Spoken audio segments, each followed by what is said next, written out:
দিনাজপুরের বীরগঞ্জে বাল্যবিবাহ, নারী নির্যাতন প্রতিরোধ এবং শিশু অধিকার বিষয়ক অ্যালামনাই অ্যাসোসিয়েশন সেমিনার 2024 অনুষ্ঠিত হয়েছে।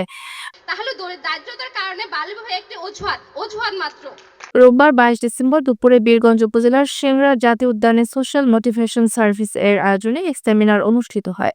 বীরগঞ্জের সোশ্যাল মোটিভেশন সার্ভিসের নির্বাহী পরিচালক দীপঙ্কর বর্মনের সভাপতিত্বে প্রধান অতিথি হিসেবে বক্তব্য রাখেন উপজেলা নির্বাহী অফিসার ফজলে রাহি। বিশেষ অতিথি হিসেবে বক্তব্য রাখেন উপজেলার সমাজসেবা কর্মকর্তা মোহাম্মদ তরিকুল ইসলাক, উপজেলা যৌথ উন্নয়ন কর্মকর্তা মোহাম্মদ জামিল উদ্দিন মণ্ডল, উপজেলা মহিলা বিষয়ক কর্মকর্তা নিবেদিতা দাস। অন্যান্যদের মধ্যে আরও উপস্থিত ছিলেন উপজেলা সহকারী সমাজসেবা কর্মকর্তা মোহাম্মদ তাহের, শেংরা জাতীয় উদ্যানের বিট কর্মকর্তা গয়া প্রসাদ পাল, সোশ্যাল মোটিভেশন সার্ভিস প্রকল্প ম্যানেজার মোহাম্মদ দেলোয়ার হুসেন সহ আরও অনেকে।